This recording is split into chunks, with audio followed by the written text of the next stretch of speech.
Muy bien, pues ahora vámonos a la parte más dura de esta mesa de esta emisión analítica del Primer Café con Jimena Urrutia. Digo más dura porque siempre tenemos serios conflictos con sus recomendaciones. Es que tú tienes muy mal gusto para el cine, ya entendí todo. Ese es el problema, Ray. Pero muy buenos días tengan todos ustedes. Ya nos peleamos luego allá afuera. Pero hoy traigo una película que yo sé que les va a gustar, sobre todo porque habla de una parte muy íntima de Déjame decir, excelente recomendación del documental histórico sobre todos estos luchadores de derechos civiles la semana pasada. En la de... Soy negro. I am negro. Sí, vayan a verla, todavía está en cartelera, vale muchísimo la pena ver la película. Nada más que decirte. Y hoy, pues, para hacer honor a tu buen gusto, vamos a hablar de otro documental. ¿Qué te parece? Nada más que este es mexicano, lo cual se agradece mucho porque nos lleva a conocer una parte muy íntima de nuestro país y lo hace además de la mano de una mujer que durante 20 años ha estado cercana al tema, lo cual nos permite adentrarnos de una manera mucho más profunda y mucho más humana de lo que quizá sucedería si la situación fuera de otra manera. Estoy hablando de Plaza de la Soledad, una película documental de Maya Godet, una película que nos lleva a La Merced a conocer a muchas de las trabajadoras de este lugar, un lugar que se caracteriza así por la violencia, que se caracteriza por todo lo que sabemos que sucede en esos lugares, mucha amargura, un lugar difícil de transitar. Bueno, pues vamos a conocer a varias protagonistas, todas ellas yo diría que mayores de 50 años, y nos van a relatar su historia. Y sin embargo, cuando uno habla de prostitución, cuando uno habla de esos temas que en realidad ya tienen tantos tabús alrededor, donde hay tantas cosas que uno ya imaginó en torno a ellos, pues al final es muy difícil acercarse a ellas sin todas estas cosas en la cabeza, y eso es lo que logra Maya Godet, y se logra de manera extraordinaria. Le decía yo a Raimundo hace un momento antes de entrar al aire que es una película que tiene una recepción fenomenal en el mundo. Se estrena en el Festival de Sundance, que hay que recordar que es el festival más importante de cine independiente en el mundo. Esto fue en el mes de febrero y fue de las pocas películas mexicanas, de hecho, que llegó a este festival. Déjame decirte, permíteme interrumpirte, porque estoy viendo las imágenes. Y este tipo de producciones, este tipo de documentales, de películas, no está alimentando mucho el estereotipo mexicano en el exterior. Fíjate que yo creo que en particular, al contrario. No traemos años de estereotipos que nos han hecho bastante daño en términos de que nos ha ido lastimando y nos ha ido confrontando en términos de cuáles Fíjate que yo creo que tienes muchísima razón, y creo que quizás sería un tema de análisis muy complejo, sobre todo porque, pero ¿qué es lo que sucede? Al final lo hemos dicho en otras ocasiones, al final el cine de cada país, la cinematografía de cada país es el reflejo inevitable de la sociedad que lo habita. Y entonces esta sí es una realidad, pues es una realidad tangible, ¿no?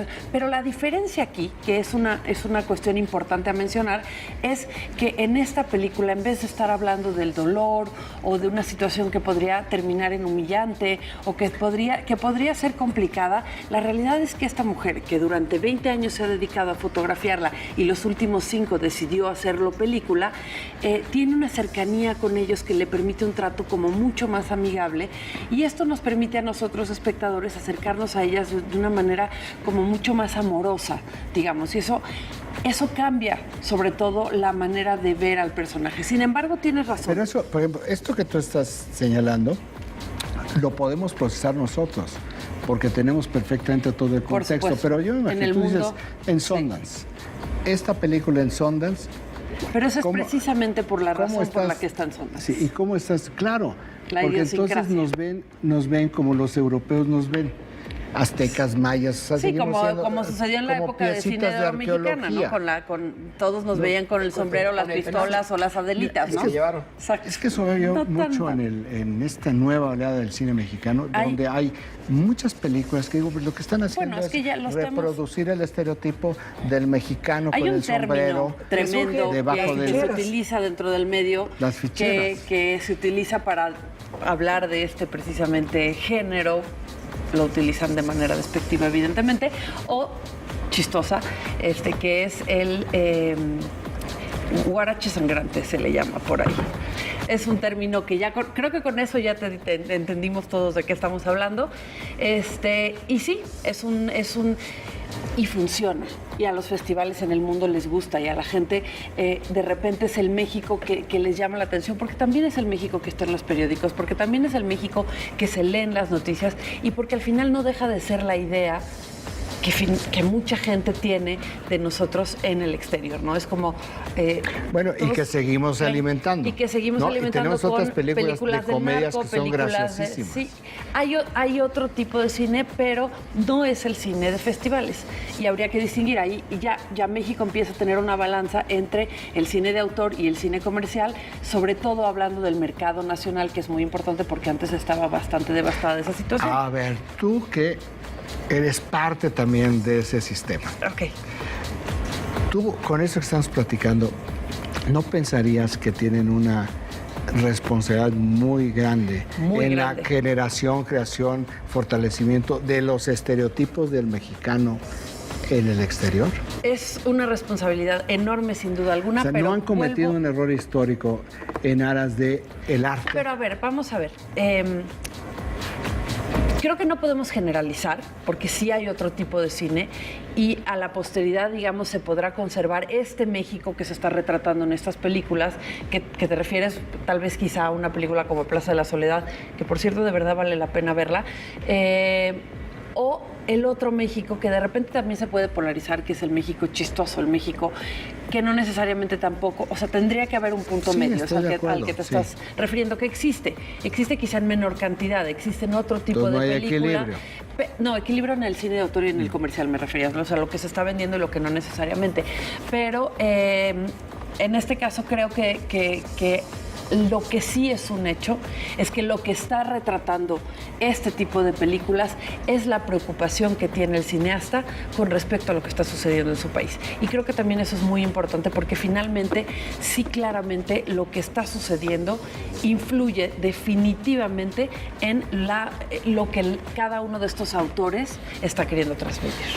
A ver, ¿y cuál otra nos trae? Bueno, voy a hablar de otra película, ya vamos a cambiar de tema muy radicalmente, porque vamos a hablar de una mujer que estoy segura que a ustedes dos les debe gustar muchísimo, como a la mayoría de los que están sentados ahí, porque además ha demostrado ser una mujer muy brillante a la hora de elegir sus películas, Natalie Portman. Su debut como directora es precisamente esta película, una historia de amor y oscuridad, y elige una película muy compleja para hacer su debut, tan compleja que creo que el mundo no la ha terminado de entender. Es una película que, como les decía, no solamente dirige, pero también coproduce, pero también escribe, pero también actúa. O sea, se metió en camisa de 11 varas, en pocas palabras, y además la película está completamente hablada en hebreo. Porque ella es israelita. En Israel, ella nació en Israel, a los 3 años se fue de Israel, pero pues evidentemente trae encima una historia muy compleja. Esta película está basada precisamente en el libro de Amos Oz, que se llama de la misma manera, Una historia de amor y oscuridad. Y básicamente retrata un momento fundamental para la historia del siglo XX, que es la fundación del Estado israelita. Y lo hace a través de la historia propia, de la biografía de este autor. ¿Es más o menos ubicada en 1948? Exactamente. Pues yo creo que un poquitito antes. Es precisamente el momento en el que él es un niño.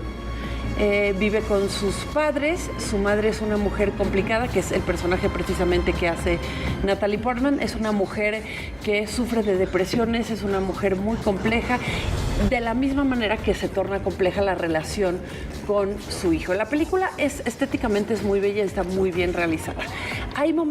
Podríamos dividir la película en dos, que son los momentos en donde Natalie Portman solamente es la directora y los momentos en donde ella también está frente a la cámara, porque sí alcanza a distinguirse una libertad diferente, sobre todo en estos dos momentos, porque claro, seguramente al estar frente a la cámara hay cosas que no puede manejar detrás de ella y ella misma se digamos que se amarra un poco más a este personaje, dígame. Y sus padres son resultado de la migración judía de Ucrania hacia Israel. Efectivamente, y esto es lo que vemos en la historia. Una historia muy compleja, muy compleja, por eso les decía que probablemente el mundo no ha terminado de entenderla y no ha tenido la recepción que seguramente dices compleja por la forma en cómo se van relacionando los personajes con el entorno. La relación del hijo y la madre, sí, ¿te refieres? ¿en dónde se desdobla la complejidad?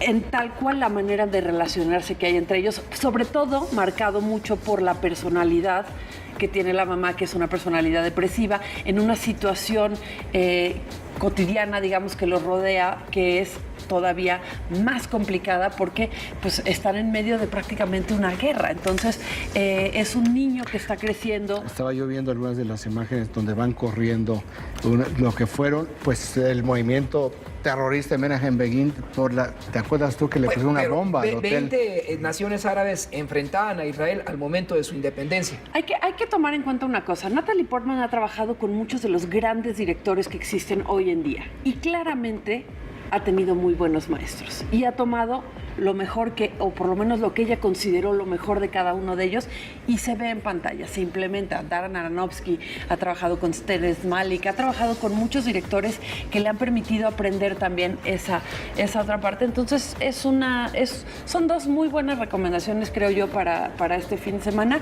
aunque en este caso, pues les digo, la recepción de la película no ha sido... Te compro la segunda, Jimena Urrutia, muchas gracias. Qué mala onda. Muchas gracias. Yo no voy a estimular los estereotipos. Muchas gracias, ya lo platicaremos la próxima semana. Vamos a ver qué es lo que debe poner la atención hoy, porque va a ser noticia